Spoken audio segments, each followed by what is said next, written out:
you. Health is wealth. So, welcome. It's Monday night, and it is time for Couch Conversations with the doctors. We all welcome you to be here with us on this evening with Couch Conversations with the doctors. And we're going to go around our esteemed panel, 8 doctors that we have here.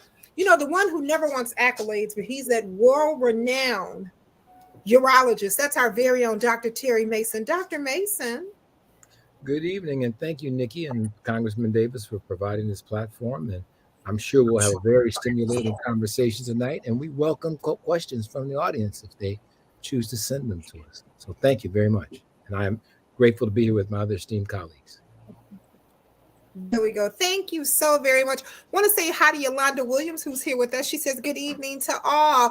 To my colleague that leaves me and goes and have fun in the sun, but he's hanging out somewhere where it's probably pretty nice as far as the weather's concerned, and there's no tsunamis. That's our very own Dr. Douglas Graham. Dr. Graham.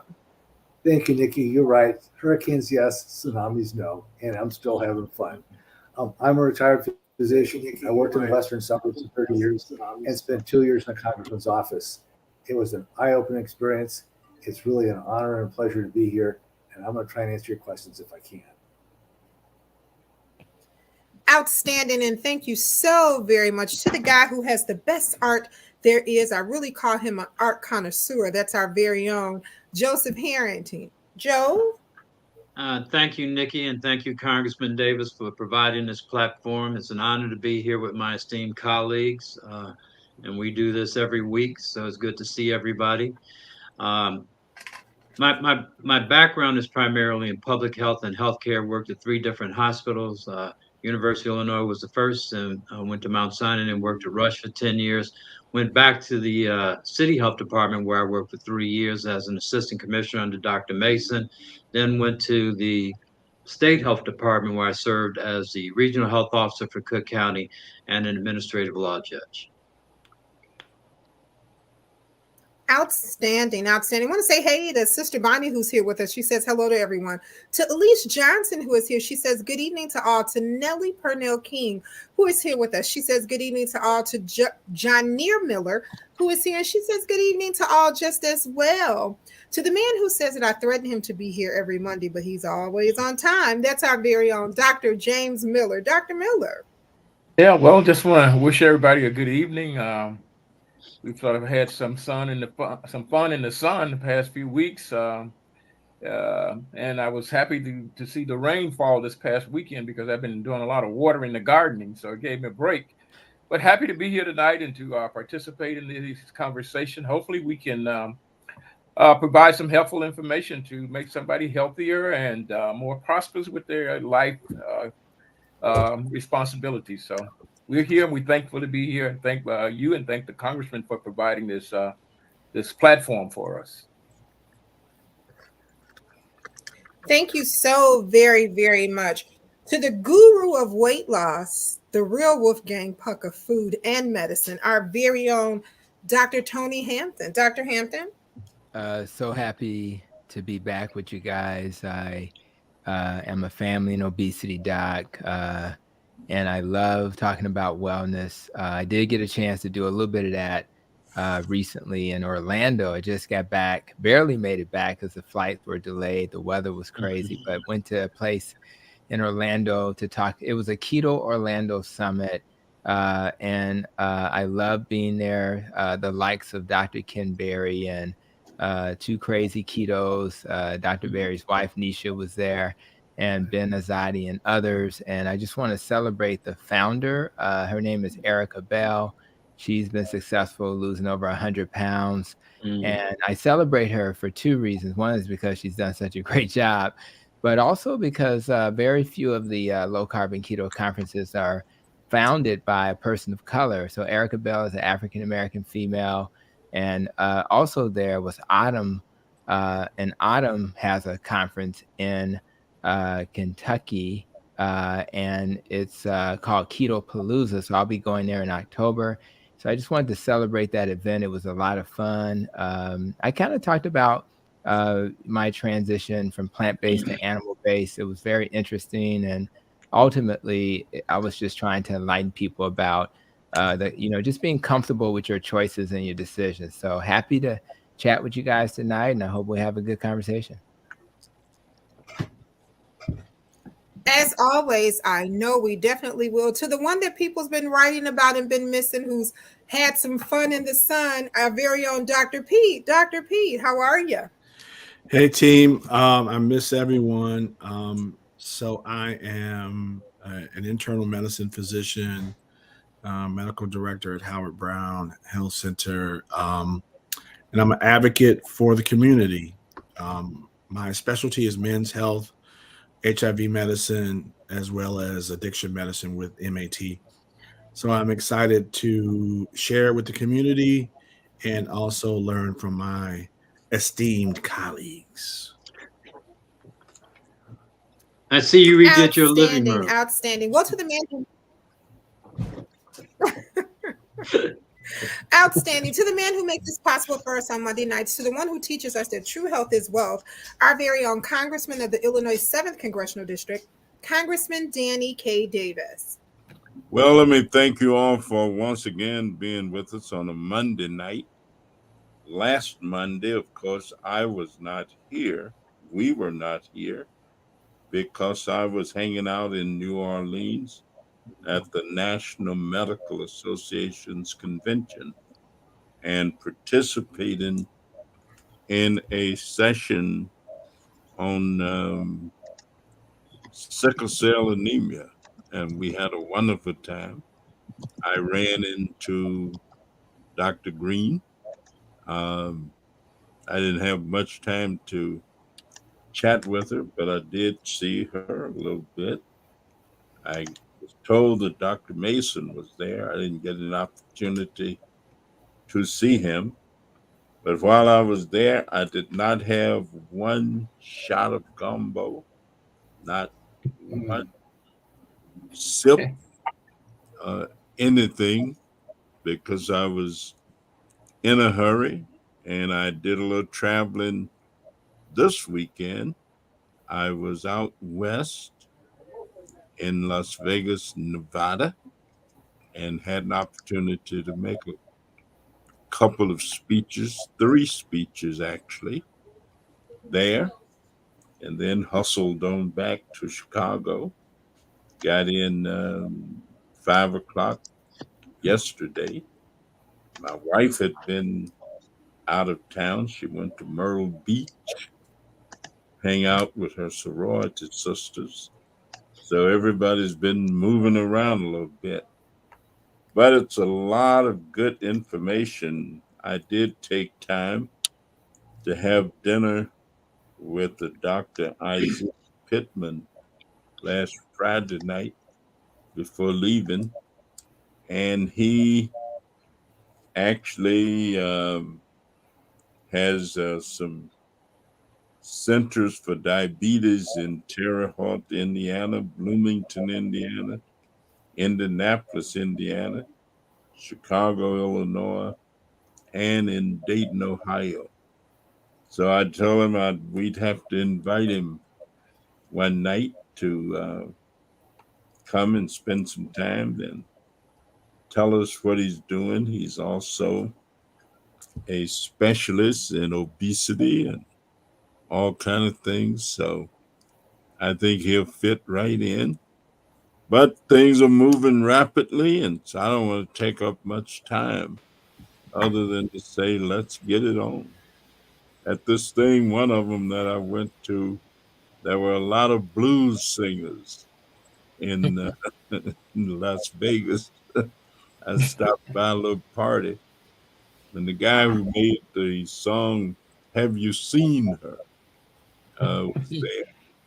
One of the guys from the Drifters was there. They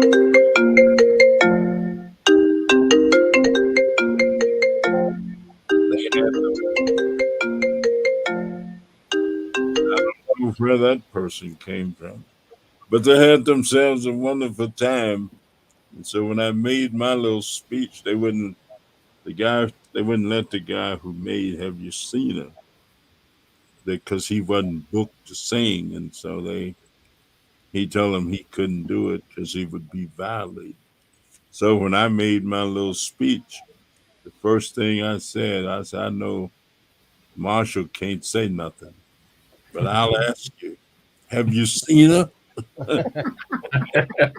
And so we had a good time. Good time, so we can get moving. Take it away, Nikki.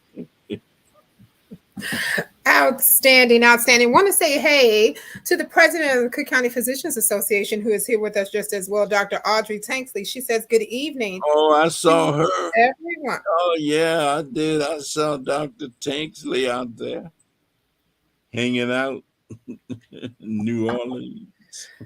Outstanding, outstanding. Well, Joe, tonight's your night. Take it away. You're muted, Joe. See that? I'm muted. There you go. Get myself off mute. Thank you for the opportunity to lead tonight's conversation. This is a conversation that's important, but something that we probably are aware of, know about, and are all too familiar with is the issue of violence and what seems like the ever spiraling violence in our communities, and particularly communities of color, Black and brown, most specifically. What's interesting is every Monday after the weekend, we get either the body count or the shooting count. And it's always disturbing to hear about the number of people that were not only shot, but those people that were killed, particularly young children being killed. It's very disturbing to hear that. It amazes me that after 400,000 years of evolution, we even find ourselves at this point. And there's got to be an answer to and some solutions to what we face. But I don't think that it's as easy as people think, and it's a very complicated problem, one that has some historic implications that we'll probably go into as we discuss this issue this evening. But some of the things that I've really been struck by, one is the change in the age of people that are committing violence, actually violence with guns.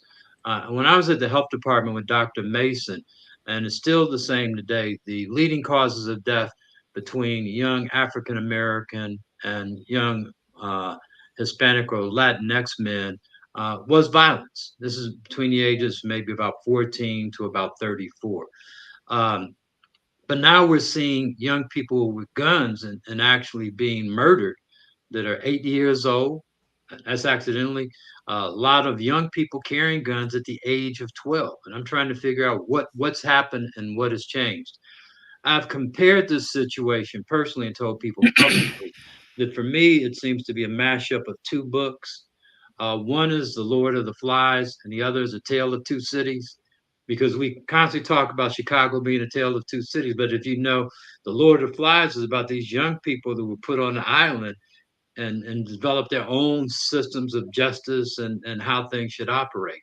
And so we have a lot of young people now that have never actually been parented the way many of us were. We lived at a time where there were whole communities, even though many of us lived in underserved communities. I know Dr. Mason lived in Inglewood. I grew up in Woodlawn, not that far away. We had problems. I didn't even know I lived in the inner city until somebody pointed out that I lived in the inner city. But several years ago, maybe this was about 8 years ago, I was doing a program at the Logan Center, and Johnny D was one of my guests. He's a program manager for V103, and he's much younger than me. And when he said that I grew up in the inner city in Roseland, I thought to myself, when did Roseland become the inner city? Because I knew Woodlawn would.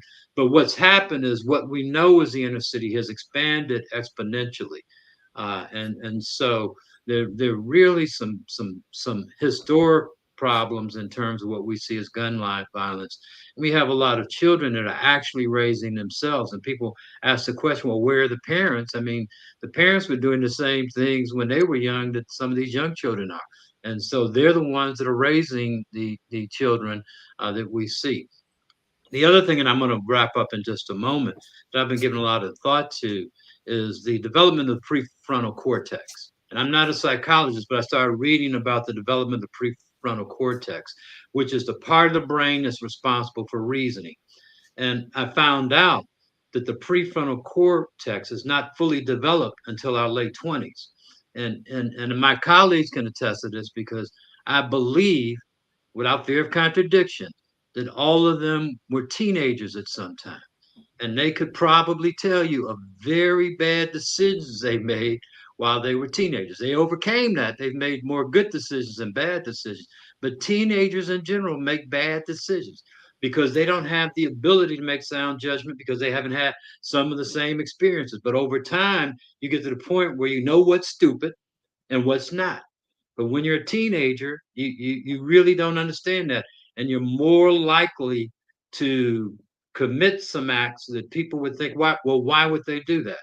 So the two questions that I'm going to throw back to my colleagues now, one is, why do we expect teenagers to act better than they do? So that's one.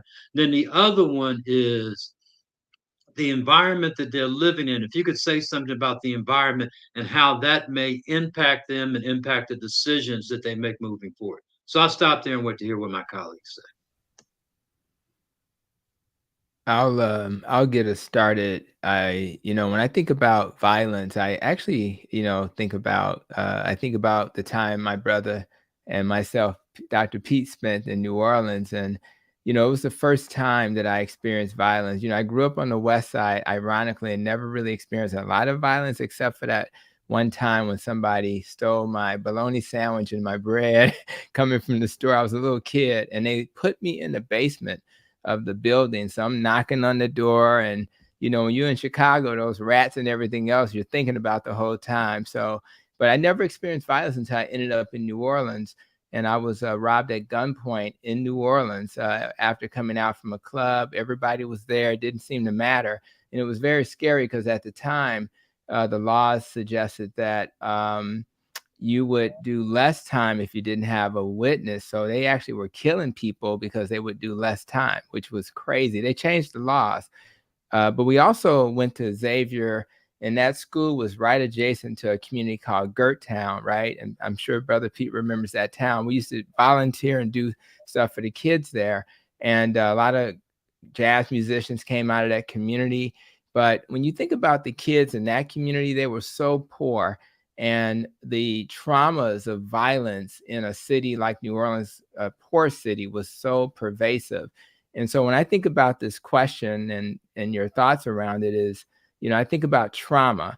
And a lot of times people don't understand the ramifications of trauma. Trauma doesn't just go away. And I would argue it's a lifetime of trauma. And so how do we expect kids who grow up around violence not to be easily agitated, not to be hostile, not to only know how to solve problems with additional violence? Imagine, I still think about when I got robbed. I think about even when I got, when they stole my bologna sandwich and bread, because I was locked in that basement, and that trauma literally, it sticks with you for life. So when you think about kids in communities like that, where it's normal to hear gunshots at night, particularly, I sent my kids to Providence St. Mel's in Garfield Park on the west side of Chicago, but I also knew that community was one of the top crime written parts of the world. But the reason why I sent them there is because I didn't want to have insensitive kids who think that other people are not successful because they didn't work hard enough. And I think what we have to teach the world is that we have to be compassionate, empathetic, and at least try to see the world through the lens of a child who's surrounded by that negative energy, that violence. And then we have to make sure they get the help. That's why I was so appalled by the affirmative action move, because I know a lot of those kids in Gerttown or on the west side of Chicago where I grew up and where my kids went to school, they need some additional support that something like affirmative action would have given them. Just give them a second look. Give them why is it that you struggle, or why do you still struggle? And it may be because I've been traumatized because I'm surrounded by violence. So those, as a physician, I'm always trying to help people, get rid of trauma. I'm fortunate to be in a health system that has a trauma recovery center. But I would argue, and I would bet a lot of money, that most people who need that support never get it. Most people will look at a child that's not successful and say that's because he didn't work hard enough, or that he didn't want it enough. But that's just not true. And when you've been cursed with trauma and you have to live with that for your entire life. We have to be more empathetic and understand that those people need help. They don't need our judgment. They need our help. Yeah, I'll just and that is Dr. McGee. I missed because he actually moderated the discussion on violence in New Orleans. So Chicago, and I sat through that one. Chicago is all over that convention. Everywhere you look, the Chicagoans were there. So I just wanted to make mention of that. Yeah.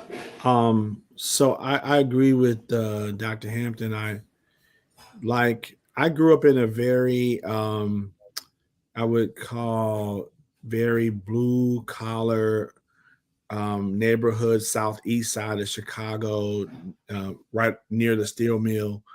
And I mean, I realized the how I got to be where I am is one, by the grace of God, but then two, by an entire village. And I can remember a distinct picture where men were present all over my neighborhood. They were the Little League coaches. They were outside watering grass. They were present. And so I remember a saying that when men stand up, boys will sit down. And I remember getting chased by gang members, but when we would hit a certain block and it was a bunch of men outside, they reversed. Now, I'm not insinuating that the problem is that simple, because I think since that time, there's a lot of other variables that's involved now. One is the destruction of the Black family, right? Where the men aren't present. That is a key ingredient for disruption of any. It's almost like taking the CEO out of an organization. That's where the vision, that's where not insinuating that the moms, clearly moms are the operational people, right? They take the vision and put it into place, right? But we need fathers back in these homes. And maybe fathers don't mean your biological father. Maybe it means somebody that's willing to assume that role. Maybe it doesn't mean a consistent role. Maybe it means that during the early years, it might be Uncle Bubba. Then all of a sudden it becomes a Little League coach. Then all of a sudden, but I'm saying, I think the absence of Black men in our families, and then I think the onset of social media. I think social media has isolated us. You know, when you look at the movie Facebook, I can't think of the name of the movie, but the whole premise was to bring people together, right? Say, oh, I get to see what this person is doing and that person is doing. But it really separates us, because now I can exist in this bubble that is really fake. It's not you're not really connected to me, right? The real connection happens when there's accountability. When if I tell you, hey, Jimmy, how you doing in school? And it's not you liking my photo or me liking this, or it's a real accountability relationship. And I think those two factors, the lack of positive male presence with these children, and Joe, to your point, this idea that the prefrontal cortex is not completely developed until you're 25, 26 years old. So they're making decisions that maybe some of us made, but there was accountability, right? Two, there was a connection. We didn't have the phones to disconnect and to pretend like we're connected. We had to connect. So the Alphas was that for me. The Southeast Little League was that for me. Chatham Biddy basketball was that for me. I had positive men around me that could check me, okay, at any point.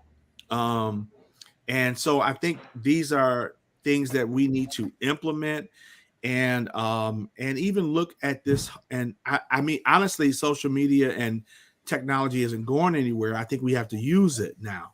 It's here now. Let's use it to help give our kids some guidance. How do we get Black men back in the family, since we know that's a problem? You mentioned Southeast Little League. It just happened that the gentleman who drove me around all weekend mentioned that he had been a part. He's a retired Chicago policeman who moved out to Vegas, and he drove me around the whole weekend. But he mentioned the Southeast Little League because he mentioned also a fella, Lorenzo Chu, who was one of the people that he worked with. And so that's the senator's son. But how do we get Black men back into the families? Well, you know, I'm just going to take a moment, Terry, and I don't disagree with you, Pete. But once the genie's out of the bottle, the genie's out of the bottle. It's hard to get the genie back in. So I think what we're talking about is something that's going to take time, and it might not be an immediate solution. I also want to point out we have a proliferation of programs and activities for young people, but it only attracts the young people that are not involved in the behavior that we're talking about. you know, this is a great conversation. I think we touched on a few of these things last week. And one of them is we have to remember what we went through and what it did to our self-esteem and our identity. And so much so that we were straightening our hair, our women were straightening their hair. And we then went through a phase where we didn't do that anymore. But what also happened is that we can't neglect or can't forget policy that helped feed this, and policy in terms of things like, and I know this, and I mentioned it before, about the welfare system. The welfare system did more to destroy Black families than it ever did to put them to keep them together. And the welfare system, as I recall, as a young person growing up with uncles, aunts, and cousins that were in some of the public housing places, and having to remember that when the caseworker was getting ready, or they thought the caseworker was going to go by, we had to go and get all my uncle's clothes and everything out of the house, move them to someplace else, because it was not legal for this man to be in this household.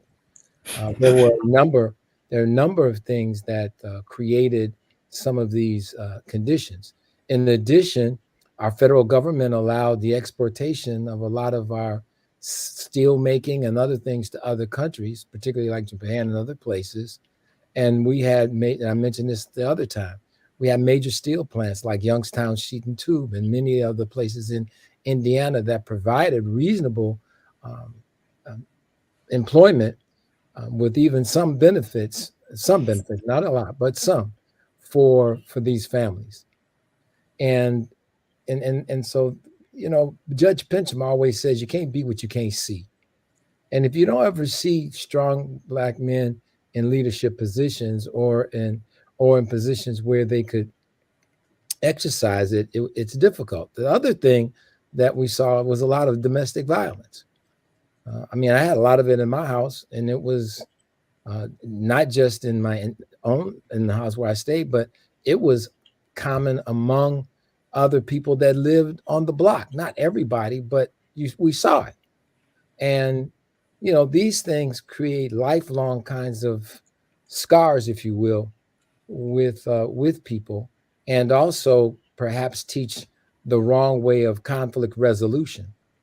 And we need more conflict resolution that doesn't evolve into violence. And a lot of that came because in many ways, our parents, my parents, they didn't get a chance to grow up with positive Black role models because of what segregation had done and the way they grew up and the things they had to deal with in the South, whether it was Arkansas, Mississippi, North Carolina, wherever it was. And so I've had the psychologist on my radio show who talked about, you know, our children, some parents were beating their children like slave masters used to beat us, and would say nasty things to us while we were getting stroked by a strap or a belt or whatever it was that was the instrument that was being used to create that, and then had nasty things said to us while we were getting this discipline. And so I'll finish it by saying that, the hatred, the self-hatred, we cannot underestimate. And even in county, I was there one Friday evening, and between like 7 and 9 o'clock, we had 13 shootings that rolled through the trauma unit at the county.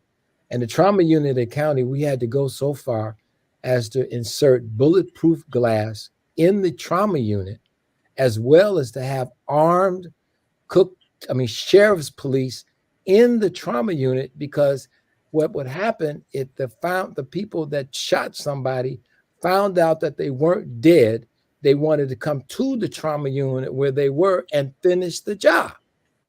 Now, it takes a kind of real twisted way of thinking about things, because this was 20 years after the Say It Loud, I'm Black and I'm Proud movement. This was many years after we were calling ourselves brother, and we were singing songs like Marvin Gaye, like what's going on, and the songs turned from what's going on to some of the stuff that we see that is out of that genre of people. And we can't leave. Lastly, we cannot leave major business out of this, because they profited on our pain. They allowed and gave lucrative contracts to some of the artists that were spewing out this poison, and made it such that other children saw that and began to help also spew out this kind of poison, because what they could get paid from a record deal spewing out this stuff. So I'll stop right there. Yeah. So one of the things that I'm listening, one of the things I hear is relationships between men in the community, with men and their family in the community, has been degraded. Degraded in the sense that, we don't see ourselves as part of the solution, as part of working together to find solution, but it's more of an isolation of people.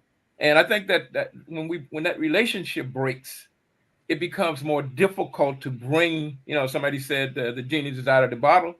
There are a lot of things that have happened, and it's going to be very difficult to put it back together again. However, without putting some of this stuff back together again, we're not going to be able to solve the issues of violence that we need to solve.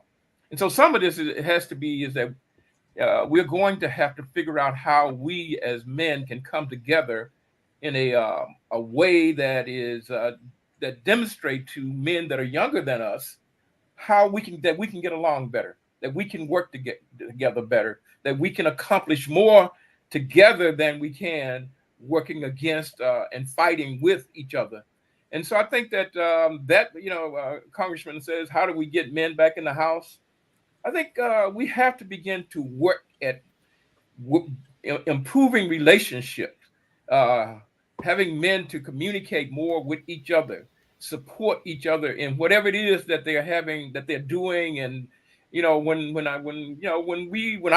was growing up, there were men around, men that would look into and would see and would monitor and would point out when I was doing what I should not have been doing, when I wasn't doing what I should have been doing, making it known that I see you, and I see the errors of what you're doing, and you need to correct that, and not in a way that was threatening, but in a way that was supportive, in a way that if you need to talk about this, let's sit down and talk about it, but let's make things better, as opposed to just continuing to pull away and to destroy the very elements of what we really need to do. And we saw men that had businesses in our community that were a point to the younger men that, hey, there are other ways to do things that is more productive than trying to go out and do things that maybe is more destructive, such as coming together to sell drugs. But so So I think that we have to begin to come together as men in our community and work with one another, have discussions. I mean, the congressman had a meeting was a meeting at his office on the day that he made the announcement that he was running again. And I was sitting in some of the discussion with men that wanted to talk about what we need to do as men. And we'll have to have more of that go on. And not only that, to follow that up with actions. You know, we can talk forever, but we don't have an activity that is a demonstration of what we are saying, then we're not going to achieve that. But we're going to have to talk to each other. We're going to have to work with each other. We're going to have better relationship with each other. And we're going to have to slow down our roll, you know, slow down and work together, as opposed to everybody. When everybody's in a hurry, what happens is nothing good get done, because the things that need to be done need all of us pulling in the same direction. But if we're going in 50 directions at a time, it's just hard to pull the things together. So I think we need to have more conversation and have more activities that reflect what we're thinking. Well, this is a hot topic because we have comments coming from everywhere. So Yolanda Williams, just want to let you know, I see that you attempted to make a second comment. However, the comment didn't come through, but I see that you did type something. So if you can resend your comment, I will definitely share it. Sunny Ice says, good evening, doctors. As always, thank you for the great community service. The information shared by each of you is invaluable. The different perspectives on the subject you present are helpful. David Johnson says, simple trade, one activity for another. Mr. Johnson also says that some of these guys seem to be professionals who can only assess from the outside point of view, even though they are kids, they are people, and they will be adults. Linda Johnson says, good evening to everybody. Hey, Robert. Robert Douglas is here with us. Robert M. Douglas Sr. says, polluters always choose the soft target of poverty, said Kennedy, who noted as an example that the highest concentration of toxic waste dumps in America resides on the south side of Chicago. Robert Douglas also says, Congressman Davis, I was the speaker of your first second chance employment breakfast. He also says these streets are environmental injustice and the same. We have an anonymous comment that says resources is the only way to get an immediate impact in these communities. The lack of resources is the sole reason for the climb in crime and violence. When you take away resources, things like drugs, gangs, blocks, and even murder becomes the resource. It's simple. They are falling in the gaps of what's not available. If there are resources, the family structure would protect those resources against hoodlums and thugs. They won't let them take their only options away. Yolanda Fields says, well, Linda Johnson says, yes, you're right, Dr. Pete. Robert Douglas also says, I never had a mentor and I'm 50.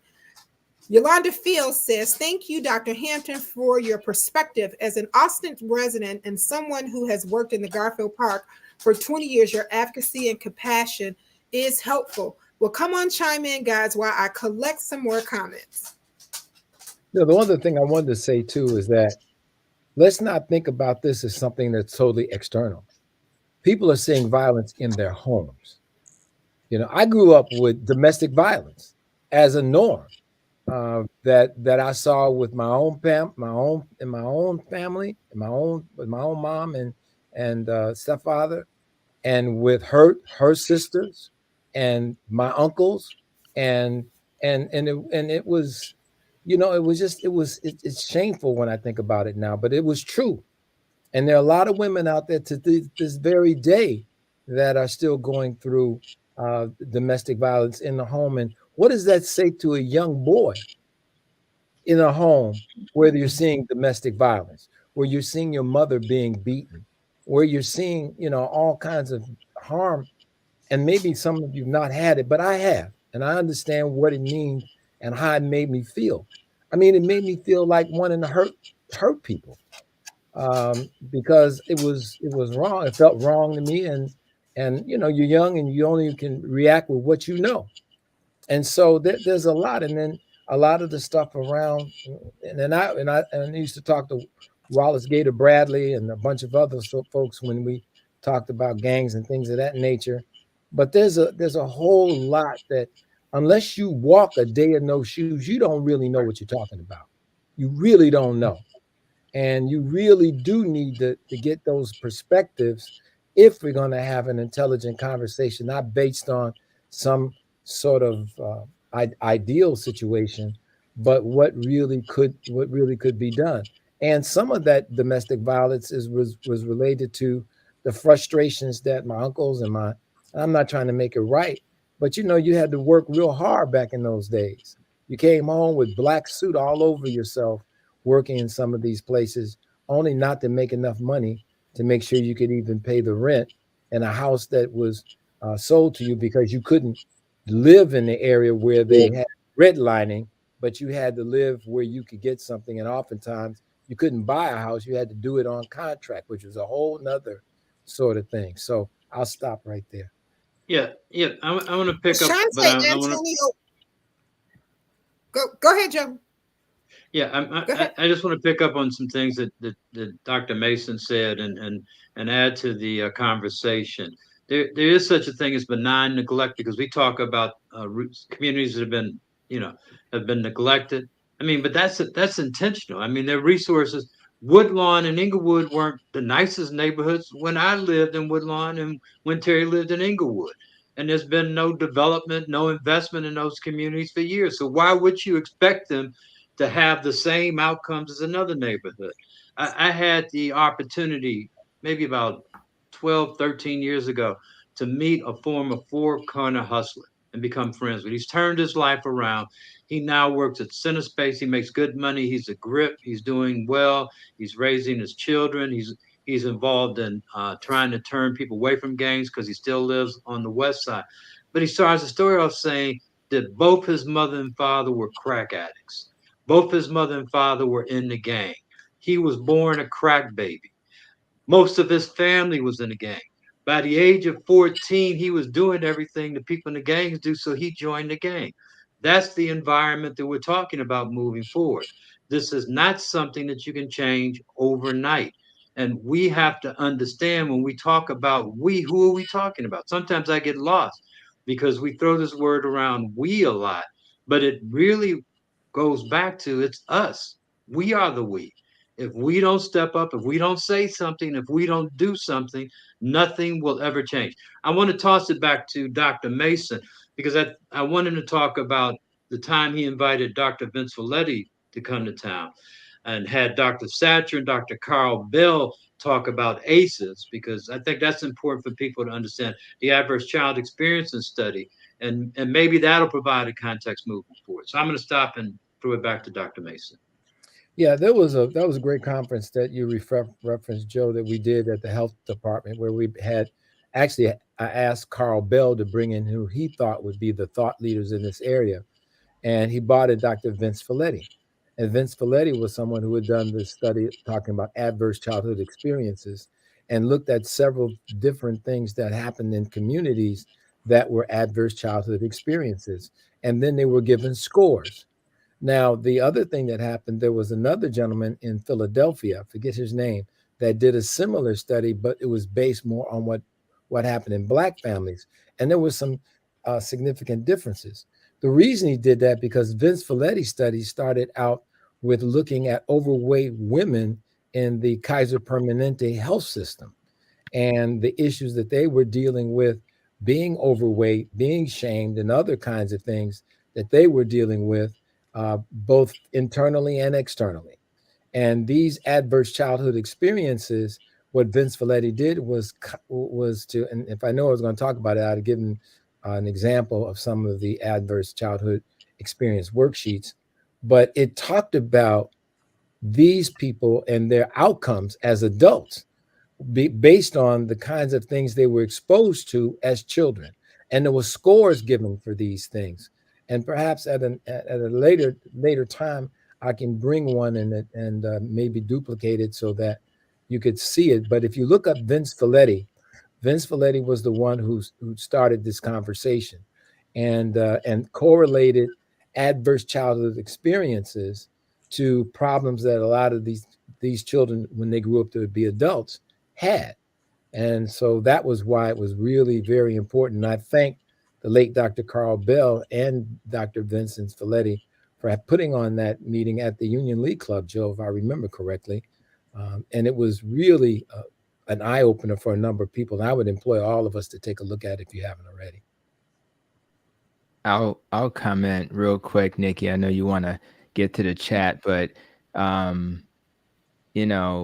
trauma is something that I actually wrote an article about trauma. So if and I'll put it in the chat, but if you search Dr. Tony Hampton trauma, and in that article, I absolutely commented about the ACEs research. And I think I'm so glad you brought that up, Joseph, because I think people need to know about it. But I think going back to Danny Davis's, question, what can we do? The first thing we can do is realize that we're all in a gang. Okay. Now, my gang when I was a kid was my family. And then I got a little older and I started playing tennis. So I joined the Garfield Park tennis team gang, and I was in that gang. And then I was blessed to have Barry Batson. Officer Barry Batson was exactly what Brother Pete was saying, somebody that was a father figure, because I didn't have a father at home. And being in that gang helped me to stay on track. And then I went to college, and that's when I met Pete, and I joined the Alpha Phi Alpha gang. So that gang was important because it taught me not only to have the confidence to run for different offices like junior class president, but it also, just allowed me to understand why it was important to go into Gergtown, we talked about earlier, and actually volunteer my time to be a role model for the kids in that community. But when it comes to Danny Davis's question, what can we do? I think a lot of it is we don't have to reinvent the wheel. And as a leader in a large healthcare system, whenever they're asking me to figure something out, I immediately say, has it been figured out already? Right. And sometimes a simple Google search, which is what I just did, I literally have these organizations that popped up. One is called Fathers Incorporated. And what they do is they connect the nation's leaders to the needs of Black fathers. That was established in 2004. Fathers, and then another one called the Dad Gang. So we shouldn't be afraid of that term. They're on a mission to change the way people view Black fatherhood. So, and then there's another one called the Black Fathers Foundation, an organization on a mission to provide resources that enable Black men to effectively raise children and strengthen families. The Dope Black Dads is another organization. And the last I'll comment on is the Dear Fathers organization. So my whole point is, if those organizations currently exist, they've thought through these issues, they've vetted them, they've tried A, B, and C, I would love to see resources go to those organizations. And then we, bridge the gap by making sure people who are not aware of those organizations are more aware, because a lot of this is marketing and awareness. So if there are dads out there, there's some good dads out there. And if they are aware that these organizations exist, or they're trying to find a spot for their kids, we need to make the world aware of those organizations. So I would kind of start there.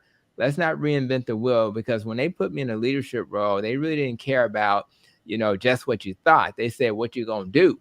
And what I did, and what I try to do as a leader, is I don't want to waste time trying to reinvent the wheel when there's already people or resources out there that can help us achieve our goals. Outstanding. Thank you so much. So Shante Antonio Brown says, Reverend Clarence Lumumba James Sr. wrote a book that asked the question, are we dealing with a lost generation or a left generation? And if lost, who lost them? And if left, who left them? Well, Sergeant Brown is here with us, and he says he has a question. And I think he has a great panel to ask this question to. So before the end of the night, we're going to make sure that we answer this particular question for him. But he says, this is the question that I get all the time. Why do doctors push medication more than natural health remedies? So we thank you for that question. And this is a panel that actually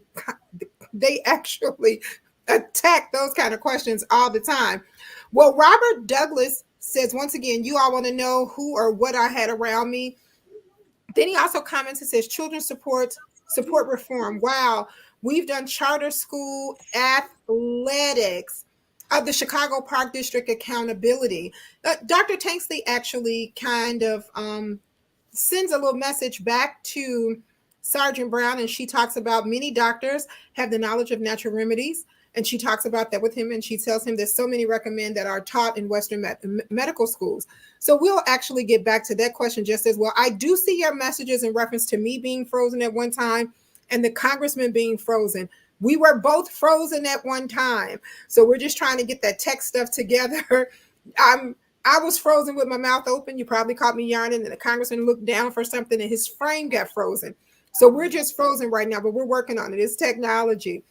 Sergeant Brown also says, in the 15th district, I'm originally from Memphis. I'm a DJ in the Memphis. Bobby Blue Bland. I don't think he's trying to. I think we have the congressman's audio back up, but he is still just frozen in time. So we'll get that fixed shortly. Back to Sergeant Brown. I didn't know that you were a DJ over in Memphis. We're gonna have to find some stuff for you to do here in Chicago. He also talks about stating that that is something in the food that young men may be eating that may be causing this or making them to commit violent crimes. Audrey also says she agrees with Dr. Mason, the welfare system and the war on drugs. Linda Johnson talks about, I remember hiding things as well, Dr. Mason. So I probably missed what Dr. Mason said about hiding some things, but Linda Johnson definitely agrees with you. So come on, Joe, keep us going. This is a hot topic and we don't have much time left. So we may have to finish some of this on next week. And I see your comments, and trust I'm going to try to get to all of them. Well, yeah, I want to acknowledge the fact that there's a lot going on, but it's prophylactic is best. That means it may contain something for a while, but it doesn't. It's just like a lot of diseases. There are diseases you can't cure. You can manage the disease, but you can't cure. This, I think, we can get ahead of, but it's going to take us time. And I want to acknowledge someone that I met several years ago, Charlie Wilson, not Uncle Charlie, but the Charlie Wilson on the west side of Chicago, who was the founder of an organization I've become very fond of, a small organization. It's grassroots, men making a difference, based out of North Lawndale. They do a lot of good work. And we need to hold up those organizations that are really boots on the ground, working with young children and communities across the city of Chicago. Because if we think things are bad, if we didn't have them, things would be even worse. So I just wanted to lift up organizations like Men Making a Difference. You know, real quick, there was one of the things, I was on the plane when I was going all the way to the NMA convention. I was on the plane with another gentleman. I'll say this is very quick. One of the things that was very good about that time was an organization called Junior Achievement.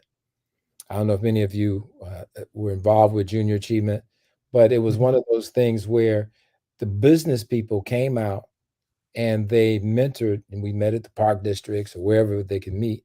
And you had to put together a company, they showed you what it was to have a company, how you had to put your papers together. And I mean, not real complex, but basic stuff. And you came up with a product and you made the product, they help you make the product. John Johnson from Johnson Products was one of the many sponsors of that, along with other people. And they help leverage their companies. And you had to come up with the name of the company. The company was sort of incorporated. They created stock certificates because they wanted to teach us how you had to develop a company and what we could do with a lot of our energy. And then we had to raise the money, and we got it from our families, and how you had to make a sales pitch. It was really very, very important. And to your point, Joe, about the adverse childhood experiences, yes, Vince Folletta's group was a group of overweight people out of the health system. But there were other ones, the one by the brother whose name escapes me right now in Philadelphia, which was done on Black children and on Black parents, which was a bit different, but also equally as informative. So I'll stop at that. So what I have to say is it's our time. And I know you guys hate when we say this. And we have, I just counting the emails, probably about 65 other comments, not even counting the ones that's in the comment queue right now, but we only have an hour. But I promise, and I do, that we will continue this conversation. And for those of you who would like to help us continue this conversation on next Monday, we would love for you to join us again. And if you actually want to be a part of our panel, as long as we can have intelligent conversation, we welcome you to do so just as well. So let me know if you want to be a guest. Contact me via the email address that's there and let me know. But we have been having some technical difficulties here. I see Dr. Maya is here, but cannot show her video. But I think we may hear her. But as we always do on Monday nights, we're going to go around and do our Until Next Monday. So we're going to give our quick thoughts about Until Next Monday. I want to say hey to Audrey Jaycox that's here with us just as well. Want to also say hey to Carrie Steele, Commissioner Carrie Steele, who is here with us also. We're going to go around our table and we're going to say hello with Dr. Maya.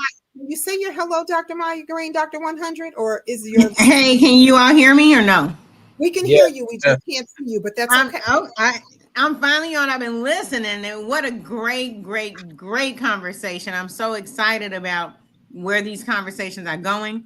Until next Monday, this takes us back to what we talked about at the beginning of COVID, because identifying your tribe, protecting your tribe, supporting your tribe, and growing your tribe.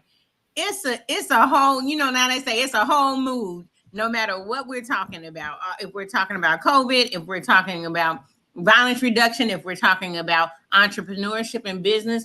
And I want to add what I'm putting out there continuously. Remember, when you see elected officials, your teachers, your superintendents, anyone that's supporting your community and leading the efforts to protect our tribe, we have to protect and support them. And so just keep that in mind, and I'll see you next Monday. All right. You'll hear me next Monday. All right, Dr. 100. That's what she's known as, Dr. 100. Well, Dr. Hampton, you're Until Next Monday.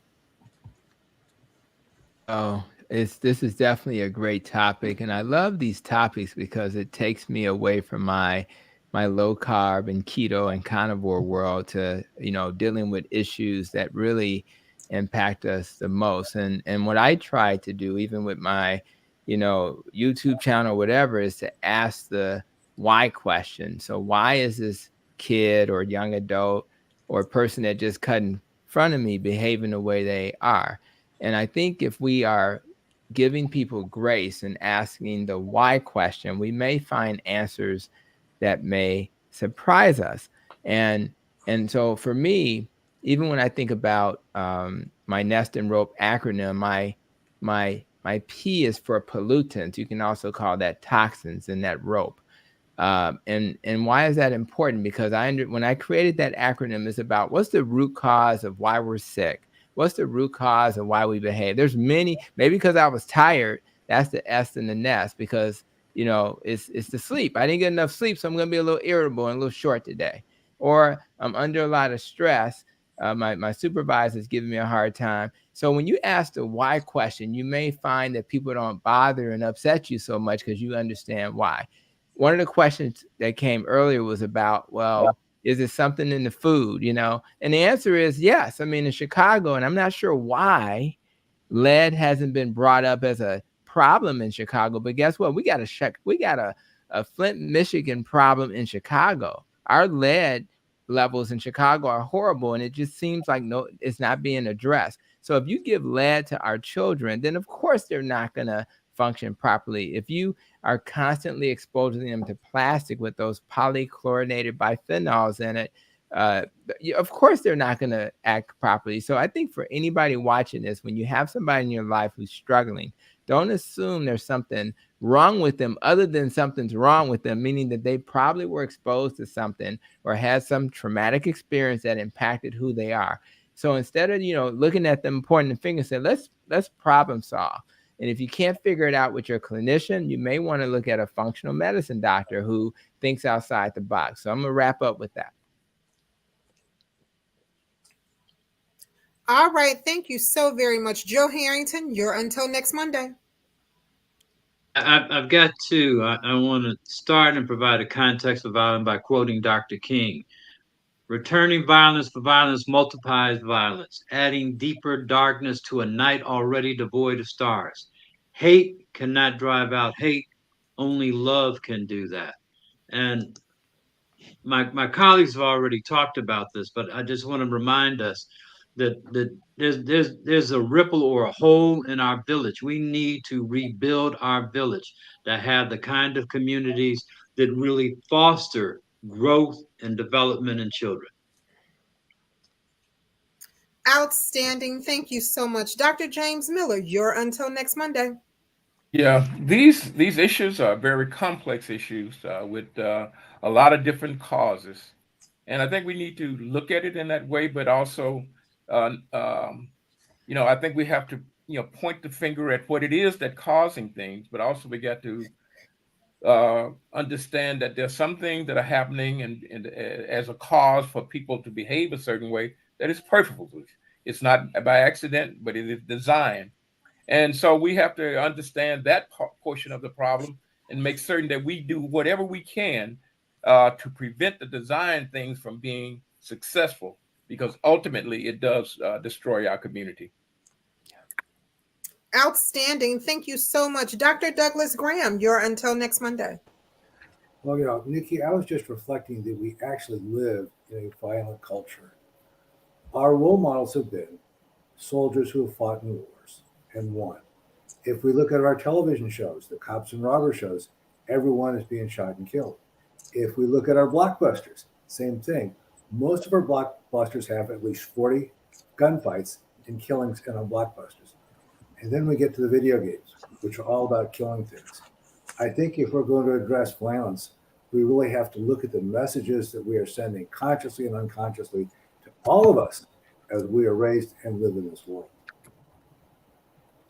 Outstanding. Thank you so much. Dr. Mason, you're until next Monday. Well, if I had to sum it up real quick, I would go back to a song that some of you might remember by Donny Hathaway and Roberta Flack. And that song was "Where is the Love? Where is the love?" And at the end of the day, that's what's really been missing.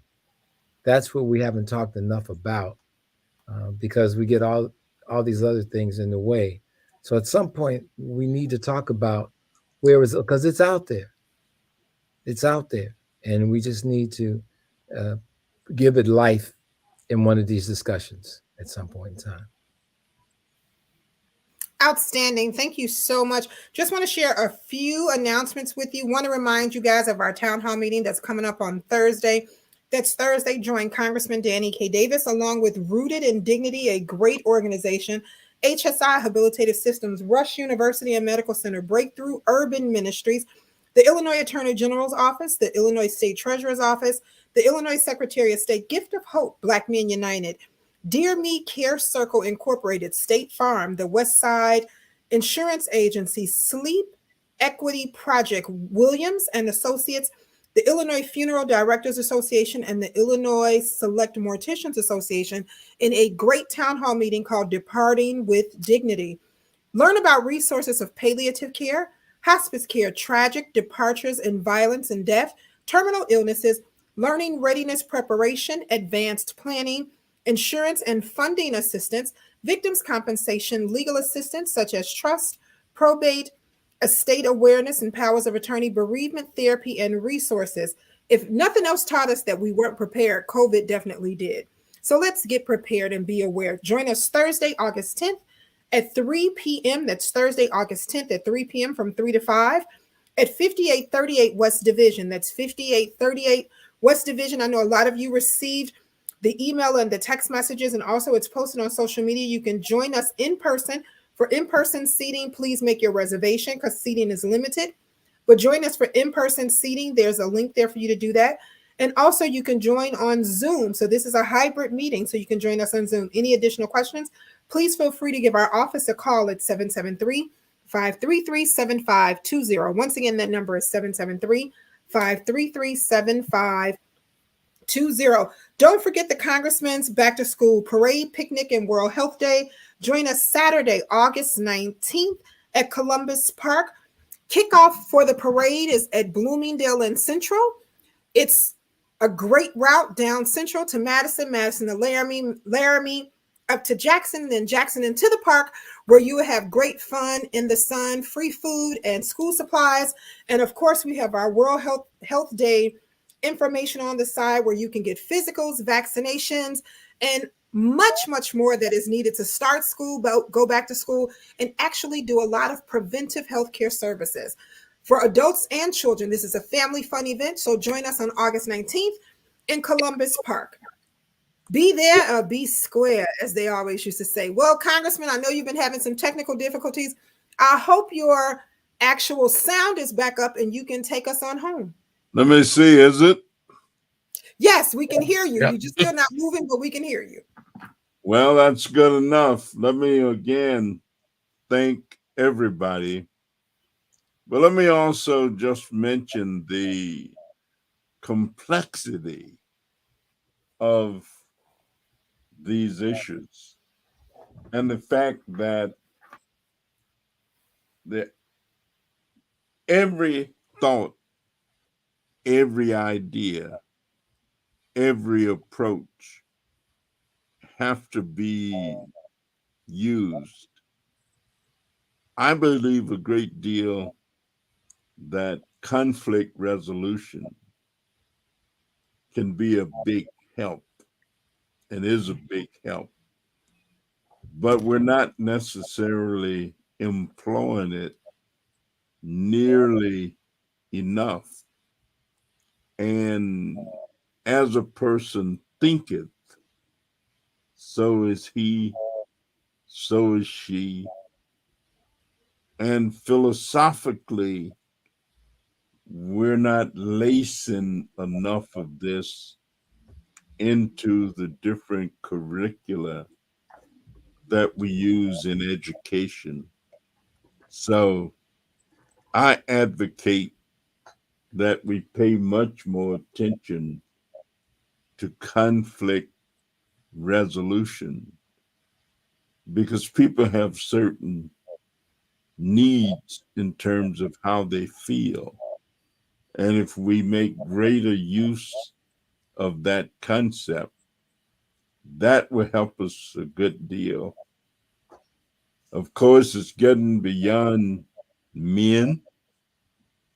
9 young women were shot the other night over in the Lawndale community.